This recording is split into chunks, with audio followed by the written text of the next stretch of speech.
Okay, we're back. We have our copper round marked now. Getting ready to do one side of our 2-coin pendant. And I've taken a fine tip Sharpie and I've marked the top center, and I've gone 1/8 of an inch to the right and left of center.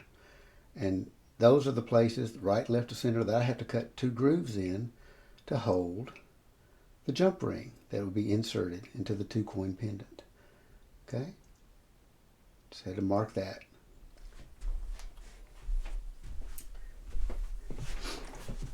And what we have here is my rotary tool. I have a cutoff wheel here. This is a 1 millimeter thick by 23 millimeters wide cutoff wheel. And all I have to do, you just want to touch it lightly on the right side and left side of center. And you want to be on that back edge going down. You don't want to cut too deep because you don't want to go out the front. You don't want anything showing any kind of cuts on the front side. Okay, and again, some people have taken this and went straight down. No, that defeats the purpose of everything we're doing. You want to get on that sanded edge, and just make a couple of grooves.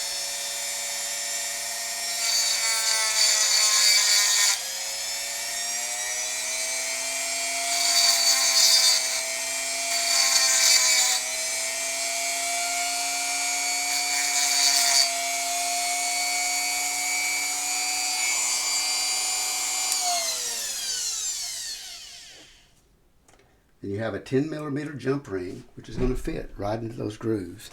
And let me try to give you an idea here.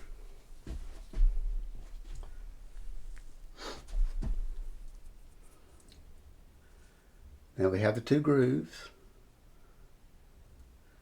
and this jump ring is going to just fit right inside there, just like that. Then you do both sides of the pendant. Put them together.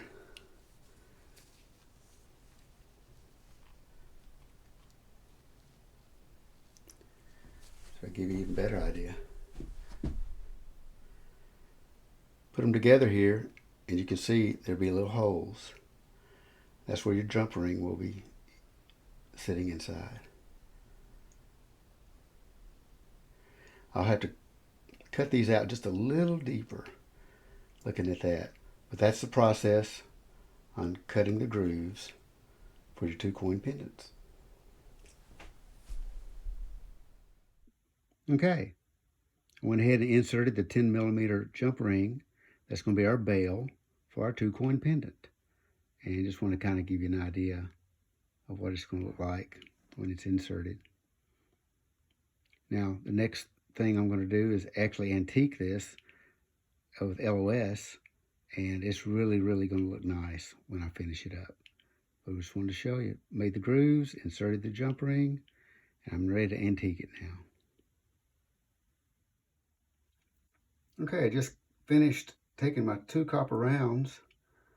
I'm getting ready to make the pendant, the 2-coin pendant, and I've used LOS to antique it. And I haven't buffed the high points yet. But I want to give you an idea. If you want to know how I antique, simply go to my Celtic Cross videos, part 4, and it shows the entire process of how you can use LOS and get this result. So here's the end result of buffing the LOS off the 2-coin pendant that we've been working on. If you want to see all the processes involved in antiquing and buffing and all the use of Renaissance wax and all the things I use to antique, simply go to my video on making of the Celtic Cross, part 4, and you'll see all the processes involved. Along the way, we've been working on this one. I've also been working on 3 other projects. This was another 2-coin pendant made out of a British halfpenny. This one right here is also another 2-coin pendant made out of Great Smoky Mountains National Park quarters. That's actually clad quarters. And I figured, well, we're doming. Why not work on making a bell? So this is a quarter bell made out of 2 Tennessee state quarters. And that's what a dome will look like when you fully extrude through a Southwest die. So you see ours, how shallow they are when you make pendants. When you make bells, that's what they do. That's what they look like when you fully extrude. So looking forward to showing a video later on how to make a bell as well. But right now, it's now time to put these two parts together and finish up our pendant. So let me get everything set up and I'll be right back. Hi, welcome back. We're now getting ready to put our two pieces together to finish up our pendant, our 2-coin pendant. And you might have thought I was going to be soldering them together, but I'm not. I've got another alternative to soldering. Nothing against soldering at all. But for me, if you're not set up for soldering or you've never soldered before, this is a really, really nice way to get to bond the two pieces together. And I do use the JB Weld. It has a set time of 4 to 6 hours and a cure time of 15 to 24 hours.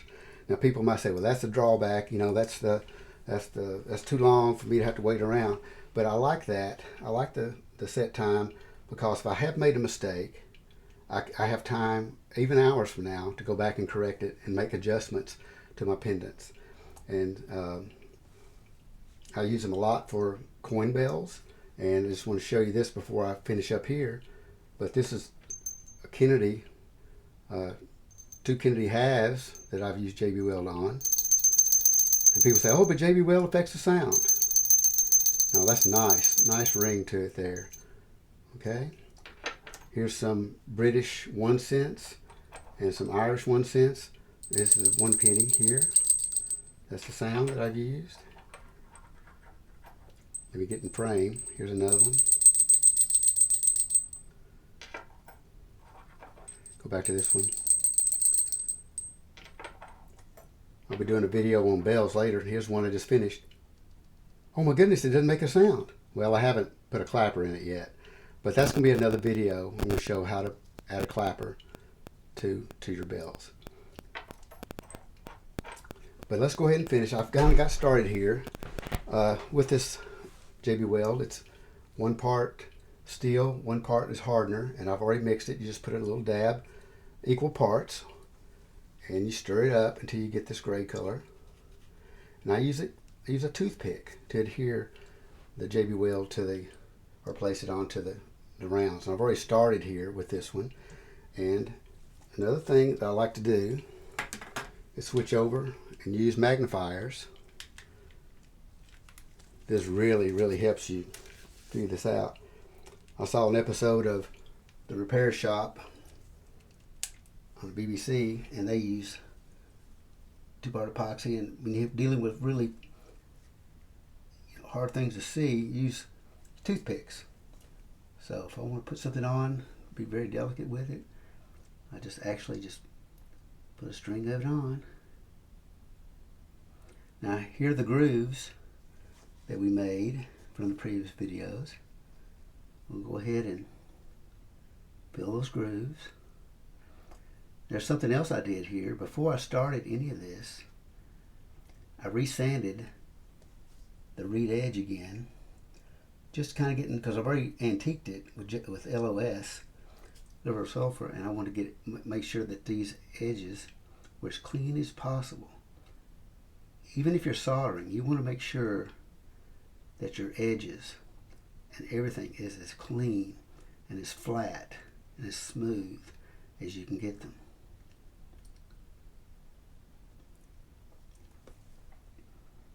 Okay. And you only need to put this on one side. One pendant. You don't have to do it on the other. As one part of the pendant, not the other. Before I did this, I sanded all this again, just to clean it up. And now, another thing is, well, how do you know where to put the jump ring? That's going to be your bail. Bail. Well, I marked the, here, if I find it here. took a fine tip Sharpie and marked the center again. Well, no. And I actually can see a little bit where the things are. But this will lay right in to your grooves. Just like that. You take your other, which I marked, center. Get down here close. And you just find center and you put them together. Look, pick it up, and there it is. Click right on in.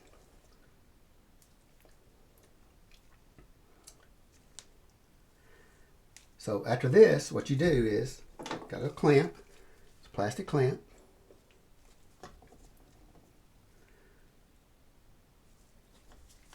Be very careful, but go ahead and center this up. Clamp them together. If you don't get it right centered, these things will slip on you. So I've got to make sure. Okay, there we go. And then from here on out, we take a Q-tip and you just simply, some of the excess is squeezed out. You just sit there and clean up. Then you let it sit for, I like to let mine sit overnight. This is 10:30 in the morning now. I'll let it sit till tomorrow, and it's cured. After 4 to 6 hours, you're not going to be able to turn this thing by hand. But give it 24 hours, it's not coming apart. And you're going to see that it's very nice, clean lines, very clean lines. You don't have the spillage. You don't have the heat to deal with when you're soldering. You don't have the spillage of the solder leaking out all over the coins or your pendant. And that's why I like to use JB Weld. Very strong bond. Now, you can break those apart if you take a hammer to them, but anybody can do anything. I know I dealt with soldering a lot when I was actually taught school and was a band director. And the solder joints came apart all the time on the instruments. So people say, oh, you solder, it's going to be permanent. Well, I'm not sure anything's permanent. But I like to use the JB Weld. It's easy, it's clean, and it works. And you'll see, I just want to show you the process that I use to put my pieces together. Okay, we're going to be back. I'm going to let these set, and we'll come back and see the end result.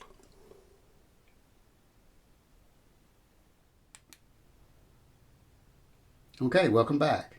I wanted to show you the finished two-coin pendant we've been working on. Here are the results.